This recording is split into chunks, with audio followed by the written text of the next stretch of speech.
Lebah itu bermaulid, lebah itu bersolawat setiap hari. Maka bunyinya kan weng weng. Sebenarnya itu bukan bunyi lebah, tapi dia bersolawat.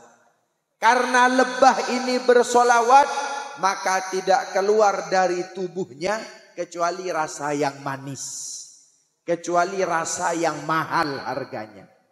Berbeda dengan hewan-hewan yang lain. Kita dengarkan lebah, kita dengarkan hewan yang lain. Kenapa lebah itu yang keluar dari tubuhnya sangat dihargai, bahkan menjadi syifa, menjadi obat di dalam Al-Quran? Madu, karena lisannya sering bergemuruh solawat kepada baginda Nabi Muhammad.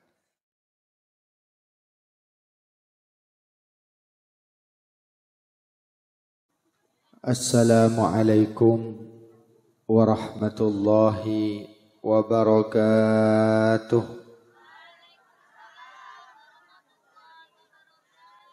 Assalamualaikum warahmatullahi wabarakatuh.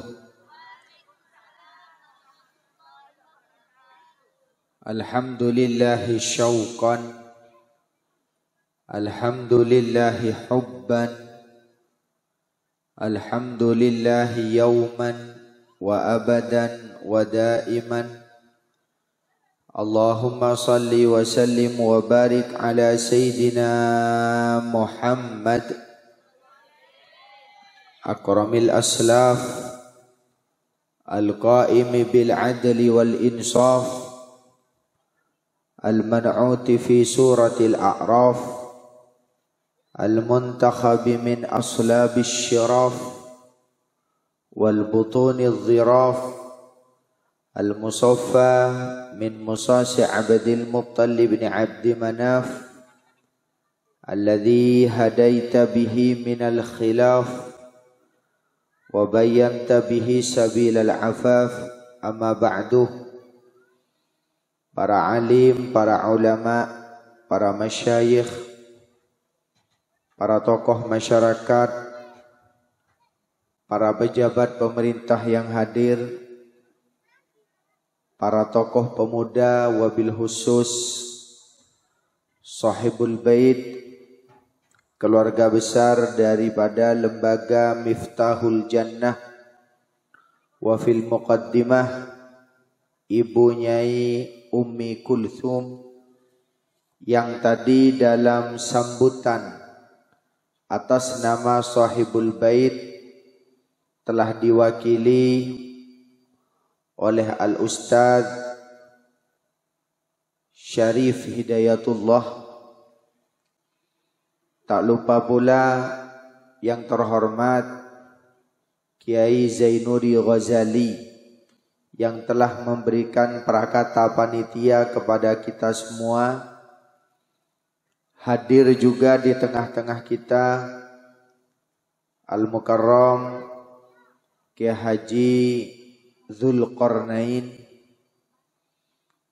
segenap para asatid wal ustadzat, para hadirin, para hadirat, insyaallah menyaksikan pula pengajian Maulid Nabi malam hari ini, YouTubiyin, YouTubiyat, segenap anak-anakku, para santri, para wali santri yang dirahmati Allah Subhanahu wa ta'ala. Alhamdulillah, rangkaian acara malam hari ini bukan hanya memperingati Maulid Nabi Muhammad sallallahu alaihi wasallam, akan tetapi terlaksana pula santunan yatim piatu, bahkan khitan masal. Lebih istimewa rasanya karena malam hari ini adalah detik-detik pelaksanaan HSN, Hari Santri Nasional tahun 2023, yang merupakan apresiasi pemerintah pada keberadaan kaum santri, kaum anak-anak ngaji langgaran, ngaji di musola, ngaji di lembaga pendidikan yang ikut memperjuangkan kemerdekaan Republik Indonesia. Tidak mungkin ada tanggal 10 November sebagai hari pahlawan kecuali dimulai dengan hari santri, resolusi jihad. Tidak mungkin ada kemerdekaan 17 Agustus kalau tidak tumpah darah para pejuang di Surabaya yang mayoritas adalah kaum santri. Maka Maulid Nabi di Miftahul Jannah malam hari ini lebih istimewa dari yang lain karena dilaksanakan tepat dengan malam hari santri. Semoga menjadi nilai ziyadah lebih barakah kepada kita semua. Amin Allahumma amin. Maulid Nabi Muhammad, para bapak, para ibu yang dirahmati Allah, sebenarnya bukan hanya dilaksanakan pada bulan Rabiul Awal. Kiai Zainuri bisik kepada kami tadi, ini sudah melewati Rabiul Awal, yakni Rabiul Tsani atau Rabiul Akhirah. Bulan-bulan yang lain hanya ada 1 jilid, Ramadan 1 jilid, Rajab Syahrullah bulan Allah 1 jilid, Syawal hari raya tempat silaturahim 1 jilid. Tapi khusus Maulid Rabi, Allah Ta'ala memuliakan bukan hanya Rabiul Awal, tapi sampai Rabiul Tsani, sebagaimana malam hari ini. Kenapa? Karena perayaan Maulid Nabi Muhammad selalu kurang dan kurang dan kurang. Buktinya apa?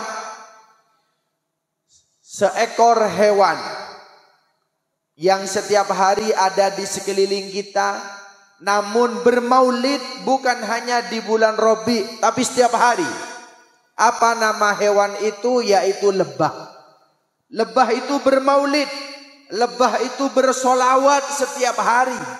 Maka bunyinya kan weng weng. Sebenarnya itu bukan bunyi lebah, tapi dia bersolawat.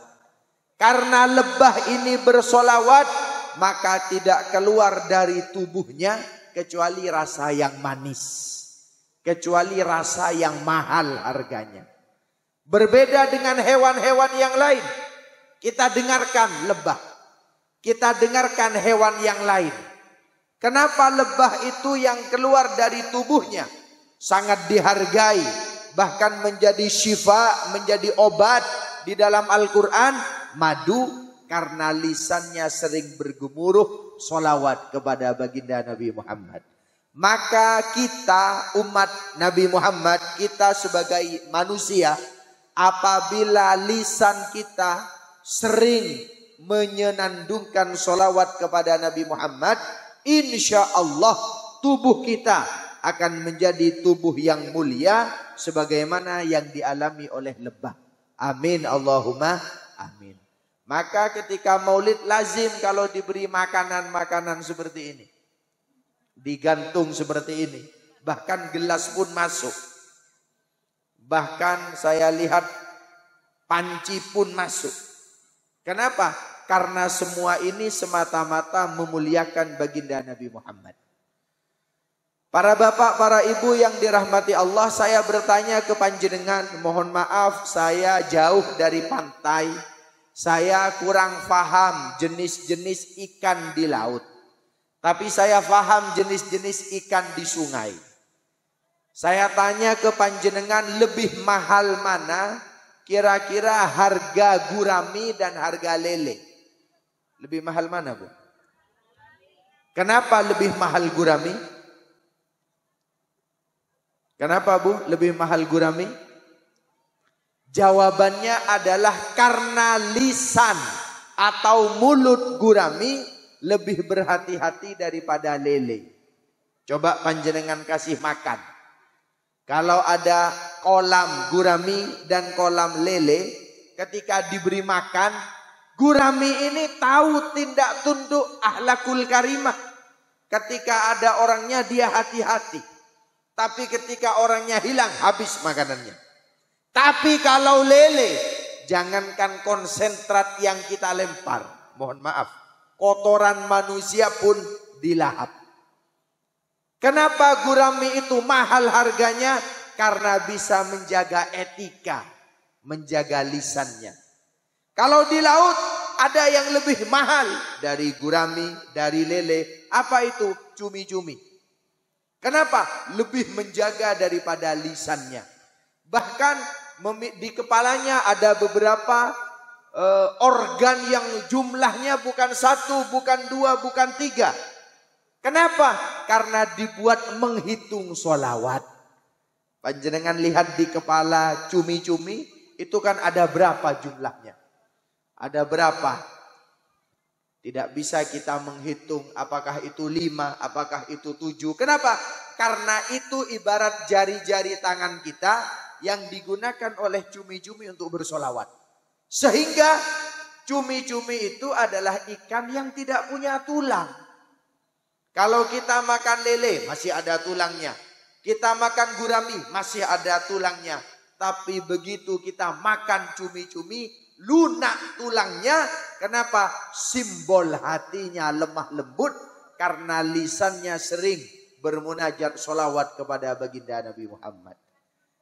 Dan itu pun juga satu wajan cumi apabila diberi satu saja cumi yang luka atau yang keluar noda hitamnya, maka seluruh wajan berubah menjadi hitam semua. Artinya apa? Kalau ada sekumpulan orang duduk bersama, lalu satu orang di antara kita ada yang terluka, lalu bermunajat atas nama Allah Subhanahu wa taala, maka semuanya ibarat satu wajan cumi akan hitam semua, semuanya akan dipandang oleh baginda Nabi Muhammad sebagaimana satu cumi yang mewarnai satu wajan. Maka kita yang hadir malam hari ini bisa jadi ratusan, lebih dari puluhan. Apabila munajat kita satu saja, ada yang mendapatkan nazarah dari baginda Nabi Muhammad, insya Allah akan menjadi pribadi-pribadi yang baik. Amin Allahumma amin. Malam ini dari Surabaya, bahkan live Zoom dari kantor PBNU di Jakarta, malam hari ini sedang dilaksanakan pembacaan 1 miliar sholawat nariyah. Sekali lagi 1 miliar sholawat nariyah yang diinstruksikan oleh PBNU kepada pengurus wilayah. Pengurus wilayah kepada pengurus cabang. Pengurus cabang kepada MWC. MWC kepada ranting. Maka malam hari ini kaum Nahdiyin bermaulid juga dengan tata cara membaca sholawat nariyah. Kenapa dinamakan sholawat nariyah? Orang yang tidak suka sholawat, sekarang ada kelompok orang yang membid'ahkan sholawat. Mengatakan sholawat nariyah, jangan baca nariyah, itu kan nar, artinya adalah api. An-nar artinya adalah neraka. Berarti yang membaca sholawat nariyah masuk neraka, masuk api. Bukan. Maknanya nariyah itu adalah yang membaca sholawat nariyah, hajat-hajatnya akan secepat kilat seperti api yang melalap apapun di depannya. Api diberi plastik, dilalap habis terbakar. Api diberi kayu bakar, langsung dibakar habis. Maka yang membaca sholawat nariyah, sebagaimana yang dikatakan oleh para alim ulama, apapun hajatnya, apapun keinginannya, terlebih di bulan Maulid sebagaimana malam hari ini, akan diijabah oleh Allah Subhanahu wa taala. Mengajak kepada panjenengan dalam mahalul qiyam nanti, dalam munajat doa nanti. Tadi sudah dibacakan mahalul qiyam, nanti ditutup dengan doa. Maka hadirkan munajat kita, keinginan kita yang terpatri dalam hidup kita, karena insya Allah akan diijabah oleh Allah Subhanahu wa taala dengan barokah maulid Nabi, dengan barokah kekasihnya, yaitu baginda Nabi Muhammad sallallahu alaihi wasallam. Kenapa yang dibaca malam ini sholawat nariyah pada hari santri 1 miliar? Kenapa? Bertepatan dengan Rabiul Tsani, bertepatan dengan maulid jilid kedua ini, maka izinkanlah kami bercerita bahwa pendiri dari Nahdlatul Ulama, Hadratus Syekh Kiai Haji Hasyim Asy'ari, beliau Kiai Hasyim Asy'ari ini ketika berada di pesantren, ketika mondok, ketika mengaji, sebagaimana para ananda tadi mengaji di musolah ini, beliau mengabdi di pondok pesantren Syekhona Muhammad Khalil Al-Bangkalani di Bangkalan, Madura. Maka beliau ketika masuk oleh kiai diberi khusus instruksi, diberi khusus perintah untuk mengayomi kuda kiai. Jadi kiai itu punya kuda, maka Kiai Haji Hasyim Asy'ari muda diberi tugas untuk mencari rumput. Wahai Hasyim Asy'ari, carilah rumput untuk makan-makan kudaku. Iya. Sampai 8 tahun Kiai Hasyim Asy'ari menyantren, beliau tidak pernah setiap hari libur mencari rumput untuk kuda daripada Syekhona Khalil. Hingga ketika tahun ke-8 ada seorang kiai dari Siwalan Panji, dari daerah Buduran, dari daerah Sidoarjo, sowan kepada Syekhona Khalil dan mengatakan, Kiai, berilah saya 1 santri pilihan yang terbaik di pesantren ini untuk dijadikan anak menantu, karena kami di rumah punya musola seperti ini, punya tempat mengaji seperti ini, santrinya 300, agar bisa mengajar, agar bisa menyebarkan ilmu. Maka Syekhona Khalil keluar dari kediamannya dan mencari santri. Ternyata santri waktu itu sekolah, santri waktu itu mengaji, santri waktu itu sedang taklim. Kecuali hanya 1 santri yang terlihat oleh Syekhona Khalil sedang mencari rumput, sedang membawa rumput. Maka dipanggil, kamu sini, kamu Hasyim Asy'ari. Benar Kiai. Sudah berapa lama mondok di sini? 8 tahun Kiai. Sudah berapa kitab yang dihatam? Sudah berapa kitab yang dihafal? Sudah berapa kitab yang engkau tahu isinya? Maka Kiai Hasyim menjawab, 1 pun tidak ada yang hatam. Kenapa? Karena 8 tahun saya mengikuti titah panjenengan, bukan mengaji di sini, tapi mencari rumput. Maka Syekhona Khalil mengatakan, engkau akan saya ambil anak menantu, dinikahkan dengan seorang kiai dari Sidoarjo. Maka Kiai Hasyim ini tergoncang hatinya. Ya Allah, bagaimana mungkin saya yang setiap hari di pesantren hanyalah mengarit, saya yang setiap hari mencari rumput, akan dijadikan anak menantu seorang kiai besar yang santrinya 300-an lebih. Kata Syekhona Khalil, jangan lupa bacalah sholawat nariyah. Bacalah sholawat nariyah ini, maka apapun kegundah gulana hatimu akan dihilangkan oleh Allah Ta'ala. Maka Syekhona Khalil mengatakan kepada kiai tadi, 3 hari lagi datanglah ke sini, adakan akad nikah. Bawa putrimu, kita nikah di sini. Ini kiai calon menantu, calon mertua Kiai Hasyim Asy'ari kaget. Ya Allah, bukan santri terbaik yang diberikan, tapi santri yang mencari rumput. Bagaimana ini Kiai? Tapi tak apalah, inilah waliullah. Akan kami lihat seperti apa 3 hari lagi. Ternyata malam pertama Hadratus Syekh Kiai Hasyim Asy'ari membaca sholawat nariyah, sebagaimana PBNU malam ini mengintrusikan. Allahumma sholli sholatan kamilatan wa sallim salama taman ala sayyidina Muhammadin alladhi tanhallu bihil uqadu wa tanfariju bihil kurabu wa tuqadha bihil hawaiju wa tunalu bihir raghaibu wa husnul khawatimi ila akhirih. Dibaca oleh Hadratus Syekh Hasyim Asy'ari sampai beliau tertidur. Maka ketika beliau tertidur, datang Abu Muhammad Ismail Al-Bukhari.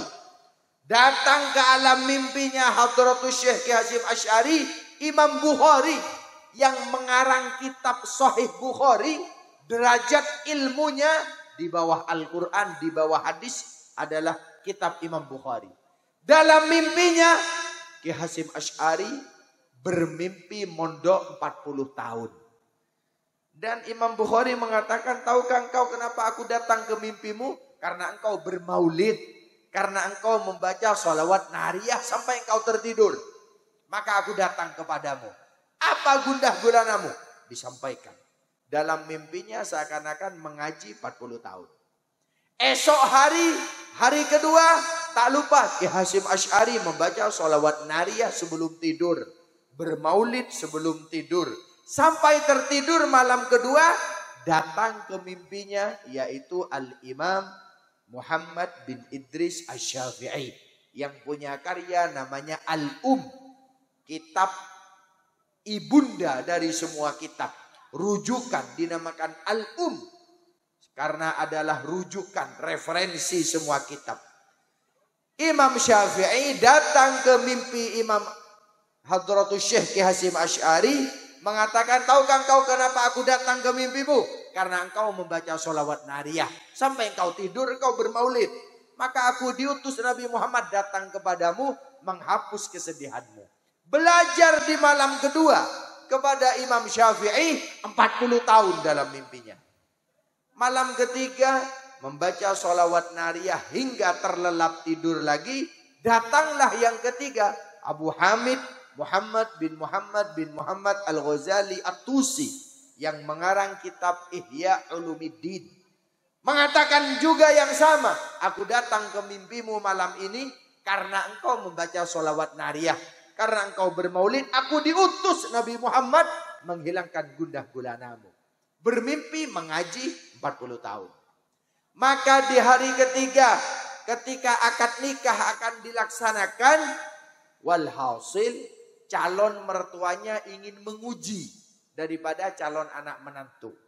Maka ketika hendak diuji, sebelum kitab dibuka, Hadratus Syekh Ki Hasyim Asy'ari muda langsung mengatakan, qalal musannifu rahimahullahu ta'ala wa nafa'na bihi wa bi'ulumihi wa bi'ulumikum fid dharaini amin. Dilanjutkan dengan isi kitab sehingga kaget.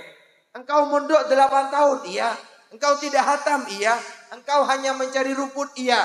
Tapi betapa engkau menguasai semua kitab. Kurang tahu. Maka Syekhona Khalil keluar dari kediamannya sambil berkata, dia sudah mondok 120 tahun. Kaget mertuanya, bagaimana engkau mondok 120 tahun? Berapa usiamu? Usiaku hanya sekitar 30 tahun. Bagaimana Kiai menyampaikan engkau mondok 140 tahun? Syekhona Khalil kemudian mengatakan, karena sholawat nariyah, karena bermaulid setiap sebelum tidur 3 hari, maka datang Imam Bukhari, datang pula ke mimpiku. Datang Imam Syafi'i, datang pula ke mimpiku. Datang Imam Ghazali, datang pula ke mimpiku. Mengabarkan bahwa Hasyim Asy'ari, santri Demangan, sudah bersama-sama belajar masing-masing 40 tahun. Datang kepadaku.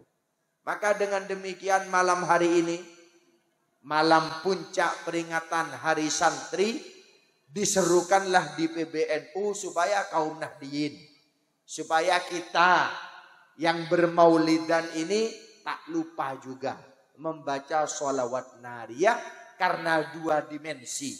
Dimensi maulid Nabi dan dimensi kita adalah santri.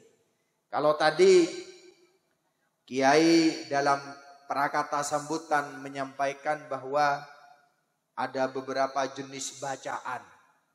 Dibaca rofa, dibaca nasab, dibaca jer oleh beliau disampaikan tadi. Maka kita pun harus tahu maulud apakah maulid. Malam hari ini kita harus tahu yang benar itu maulud Nabi apakah maulid Nabi. Banyak di tulisan-tulisan banner maulud. Maulud berarti memuliakan yang lahir. Baginda Nabi Muhammad, bayinya. Maulid berarti memuliakan tempat waktu kelahirannya. Sigot zaman wal makan. Maka di Mekah, di depan Masjidil Haram ada namanya Maulid Nabi. Bukan dikatakan Maulud Nabi. Kalau Maulid berarti yang dimuliakan adalah tempat dan waktunya. Tapi kalau Maulud lebih dari sebatas tempat dan waktu, tapi bayinya Nabi Muhammad, hidupnya Nabi Muhammad, sejarah daripada baginda Nabi Muhammad yang insya Allah sebagaimana malam hari ini kita sebagai umat baginda Nabi Muhammad merayakan bersama-sama. Al-Imam Taifur Abi Yazid Al-Bustami merayakan maulid. Beliau rumahnya sebenarnya adalah bukan di daerah Mesir, tapi mencari ilmunya di Mesir. Maaf, Imam Zunnun Al-Misri. Saya kisahkan yang pertama saja, lebih mudah. Imam Zunnun Al-Misri, bukan Imam Abu Yazid Al-Bustami. Nanti insya Allah yang kedua. Yang pertama, Imam Zunnun Al-Misri itu adalah orang yang belajar ke Mesir. Nama asalnya adalah Thauban. Kenapa belajar ke Mesir? Ingin dekat dengan ahlus sholawah. Ingin dekat dengan para imam yang ada di Mesir. Ketika naik perahu, ketika naik kapal, Imam Zunnun Al-Misri atau Thauban dicurigai mencuri intan berlian. Di sekoci, di perahu, di kapal tempat berlayar, saudagar-saudagar kaya raya membawa intan berlian.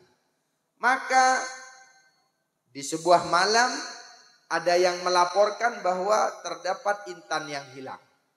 Walhasil semua menuduh Thauban. Semua menuduh Al-Imam Zunnun Al-Misri. Kamu pasti yang mencuri. Karena kamu adalah anak muda. Yang lain saudagar semua. Yang lain sepuh semua. Tidak mungkin yang sepuh mencuri. Pasti kamu. Maka Imam Zunnun Al-Misri atau Thauban mengangkat tangan. Seraya berkata di tengah laut, ya Allah, saya mau mencari ilmu. Saya mau menghadap kepada orang ahli sholawat di negeri Mesir. Tapi hari ini dituduh mencuri. Maka tunjukkanlah keagungan baginda Nabi Muhammad dan niat thalabul ilmi. Apabila cinta kepada Nabi Muhammad, apabila cinta kepada ilmu adalah memang benar-benar afdal, tunjukkanlah kebenarannya ya Allah. Maka saat itu juga tiba-tiba ombak besar. Tiba-tiba air menjadi sangat besar. Tiba-tiba di sekeliling sekoci, di sekeliling perahu, di sekeliling kapal muncul annun atau ikan paus. Ikan paus bukan puluhan, bukan ratusan, tapi seluruh samudra muncul dari pandangan mata ikan paus. Di setiap mulut ikan paus kemudian menjulurkan lidah dan mengeluarkan intan berlian. Semua ikan paus yang ada di bawah menjulurkan intan berlian sebagaimana milik saudagar yang hilang. Maka Thauban atau Imam Zunnun Al-Misri mengambil satu saja intan dari mulut paus dan mengatakan kepada kapten kapal, ini sebagai ganti dari orang yang kehilangan. Para penumpang lain mengatakan, ambil semua. Ambil semua. Ini kalau diambil semua kita kaya raya. Apa jawabannya? Tak perlu. Karena yang hilang hanyalah satu. Maka beliau mengangkat tangan, saat itu juga paus-paus itu kembali ke tempat asalnya. Semenjak saat itulah Thauban dikenal dengan nama Al-Imam Zunnun Al-Misri. Yang maknanya adalah yang dapat menguasai ikan paus. Kenapa? Karena sholawat, karena menghargai maulid, karena menghargai ilmu, sebagaimana malam hari ini di pengajian Puger ini. Maka insya Allah dalam setiap munajat doa nanti, mari kita panjatkan memohon kemuliaan baginda Nabi Muhammad. Yang kedua, yang tadi kami sampaikan pertama namanya Al-Imam Taifur Abi Yazid Al-Bustami. Apabila ada tamu minta hujan, maka disuruh berdoa sendiri. Mintalah hujan. Maka tamunya memohon hujan. Ya Allah, turunkanlah hujan kepada kami. Turun saat itu juga. Maka orang-orang bertanya, wahai imam, kenapa engkau tidak berdoa sendiri, tapi orang yang meminta kepadamu disuruh berdoa sendiri lalu turun hujan? Imam Abu Yazid Al-Bustami mengatakan, aku setelah membaca sholawat, kemudian orang melihat kepadaku, maka hanya dengan melihat orang yang pernah bersolawat saja, keinginannya akan dikabulkan oleh Allah Ta'ala. Apalagi yang bersolawat sendiri. Kalau yang melihat orang yang bersolawat saja, doanya mustajab, maka bagaimana apabila engkau membaca sendiri? Maka dengan demikian sekali lagi, sebagaimana kisah dari Hadratus Syekh Kiai Hasyim Asy'ari, Al-Imam Taifur Abu Yazid Al-Bustami, beliau melazimkan sebelum tidur membaca sholawat. Yang terakhir, nama ulama lain namanya adalah Imam Asyibli. Sahabatnya setiap kali bermimpi Nabi Muhammad selalu melihat Imam Asyibli dicium keningnya oleh Nabi Muhammad. Bermimpi Nabi sedang mencium kening Imam Asyibli. Bermimpi lagi, Nabi sedang mencium. Maka ditanya, wahai Imam Asyibli, aku ingin bertanya apa amalmu sebelum tidur? Maka Imam Asyibli mengatakan, aku tidak tidur kecuali membaca sholawat dan didahului dengan ayat, laqad ja'akum rasulun min anfusikum azizun alaihi ma'anittum harisun alaikum bil mu'minina raufur rahim. Fa in tawallaw faqul hasbiyallahu la ilaha illahu alaihi tawakkaltu wa huwa rabbul arsyil azim. Siapapun yang membaca ini ketika hidup, maka setiap hari nanti dia berada di akhirat akan diangkat derajatnya oleh baginda Nabi Muhammad sallallahu alaihi wasallam. Maka maulid ini, para bapak, para ibu yang dirahmati Allah, cara kita menghidupkan lagi baginda Nabi Muhammad dengan sirah-sirahnya, dengan keterangan para ulama. Kita yang tak pernah berjumpa dengan Nabi Muhammad, kita yang tak pernah bersalaman tangan, berjabat tangan dengan Nabi Muhammad, adalah umat yang oleh Nabi Muhammad sudah dielu-elukan dari dahulu. Bahkan Nabi Muhammad sudah berkata kepada sahabat yang lain, aku rindu. Rindu kepada siapa ya Rasul? Bukanlah kami sahabatku, bukan engkau. Engkau sahabatku. Lalu engkau rindu kepada siapa ya Rasul? Aku rindu kepada orang yang tidak pernah melihat wajahku, yang tidak pernah berjabat tangan denganku, tapi orang tersebut berdiri untukku, tapi orang tersebut bermahalul qiyam kepadaku. Sahabat mengatakan, tak cukupkah kami ya Rasul yang mendampingimu, yang ikut engkau berperang? Jawaban Nabi Muhammad, tidak. Karena engkau bisa cinta kepadaku lumrah, karena engkau melihatku, engkau bersamaku. Tapi umatku kelak tak pernah memandang, tak pernah berjabat tangan, tak pernah mendengar suaraku. Tapi mereka nanti akan qiyam, mereka akan mahalul qiyam, mereka akan berdiri sebagaimana kita tadi berdiri, diajari oleh para sesepuh bermaulid. Maka telinga kita yang telah berdiri tadi ini adalah telinga-telinga yang kelak di akhirat akan mendengar panggilan dari baginda Nabi Muhammad sallallahu alaihi wasallam. Amin Allahumma amin. Itu insyaallah yang bisa kami sampaikan, karena masih ada kiai yang akan dawuh tausiah nanti. Saya hanyalah sebagai muqaddimah saja. Mohon maaf apabila ada salah dan luput. Yang paling akhir ingin kami sampaikan di setiap agenda maulid adalah apabila nanti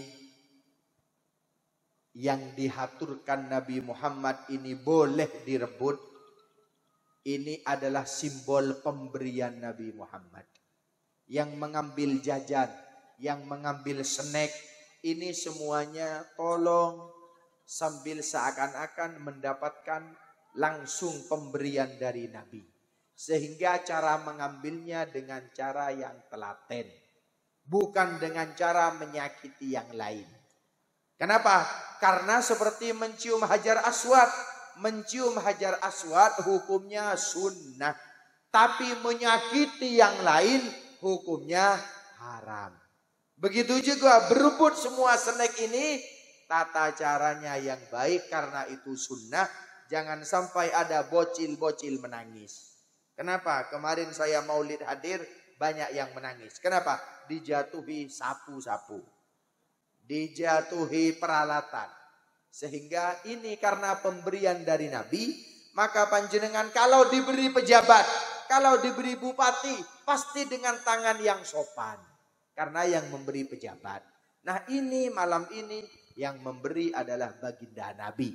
Maka selayaknya dengan baik, yang penting kebaikan dan kebahagiaan.